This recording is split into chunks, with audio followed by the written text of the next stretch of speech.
So we have the lipid panel. So this is scary stuff, guys. I'm letting you guys know my numbers. HDL was 42. Remember, we want to at least be above 40 on this one. I was at 42. LDL, I was at 103. So remember, we want to at least be below 100. Total cholesterol, so we'll put total cholesterol on this one. This one did not have a lipoprotein A or B on this test. So we'll just put total cholesterol. Cholesterol is 158. So we can see my numbers: 42, 40, 103, 100. So remember, I want to be between 65 and 75 on this one here. With this one here, I'll need to be below 100. Ideally, but for primary prevention, I want to be between 70 and 80. And then total cholesterol, we're in a good spot there. But remember, that one's not as important because we want to look at the actual what's inside those numbers. All right. Okay. So some things that I did that's really important for LDL. Now, eating cholesterol, what people always get confused, they think eating cholesterol will drive cholesterol. That's actually not true. Having a high amount of saturated fats. So there's different kinds of fats. There's trans fats, there's poly and monounsaturated fats, and then there's saturated fats, okay? Saturated fats can be like fatty cuts of pork, fatty cuts of beef, cakes, pies, all that bad stuff you know you're not supposed to be eating. That means you're getting too much of those into your diet. So if you think of your total fat intake in accordance of grams, right? So say there's like 100 grams of fats per day that you're eating, right? You want no more if your numbers are looking like, in this case, for me. So I don't want to speak for you because there's other components that go into this. But for me in this case, based upon this panel, and I already know my other numbers because remember, it's like a balance, like the testosterone and everything like that. I want no more of my total fat intake from saturated fats being no more than 25%, okay? That's gonna help to lower down this number there, the LDL number, okay? By lowering the amount of saturated fats in my diet. I was just basically getting too much saturated fats, okay? Another thing I need to do is increase the amount of fiber I'm getting in my diet. Fiber is so effing important. Not only does it bind to cholesterol, so it will help to lower cholesterol. Fiber is also good for your digestive system, so it'll help you be more regular. Fiber is also good for what's called your microbiome. So that's the collection of bacteria in your gut and your colon. Your microbiome in your stomach is directly linked into your, not only your immune system function, but also your nervous system function too as well, and your cognitive function. So fiber is going to be like a superpower when it comes to your overall functionality and the health of your body.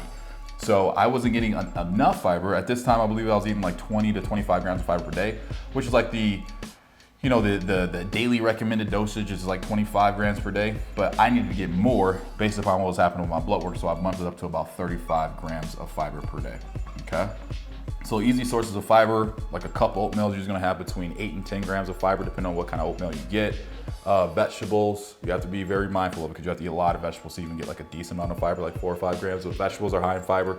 Quinoa, lentils, beans, all that good stuff is gonna be high in fiber. So those are things I need to incorporate more into my diet to get to this 35 grams of fiber per day.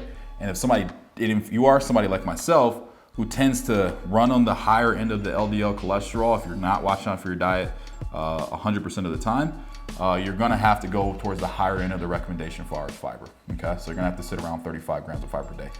I would suggest not going above 45, put a no there, because you're gonna start to have some irreverse issues. You're gonna start to be clogged up a little bit more. You're not gonna be as regular, and it's not enjoyable and it's not fun. So sticking around 35 grams of fiber per day, you could be good. Supplementation that's good to add on top of this is a garlic bulb extract. Okay, about 600 milligrams of that per day. There's some great research showing that that will actually lower down LDL cholesterol and increase HDL cholesterol, which I'll get to in a second. This is a really good supplementation to take. Also a no flush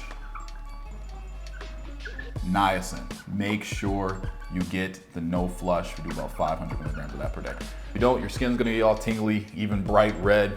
So you have to make sure you get the no flush niacin.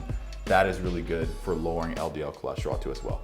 But remember, supplements are like, it's like the last bit of percent. You cannot put a Band-Aid over a bullet wound. The main thing I had to do and adjust was my nutrition, lowering down my saturated fats, put SAT there, to remember no more than 25% of my total fat intake for the day, and then increasing my fiber to 35 grams per day. And this is the stuff that's just gonna help me get there faster, okay? Now when it comes to my HDL cholesterol, this one's pretty simple, all right? So the fiber will help in that too as well. But what's really gonna play a huge role is fish oil, okay? Now, taking the actual supplementation of the fish oil isn't gonna play that big of a role into it, but consuming actually omega-3 dense foods. So that's gonna be like salmon, trout, avocado. So for vegans, usually a lot of the meat replacement products, so that's gonna be like Beyond and some of those other forms are really high in saturated fats. So guys, I'm always like, you have to read and understand nutritional labels, because while this stuff is marketed to you as healthy, it's not healthy. You'll look at it and the majority of the fats are coming from saturated fats, and it doesn't have a lot of the other micronutrients that like a beef or like a venison or like a buffalo will have.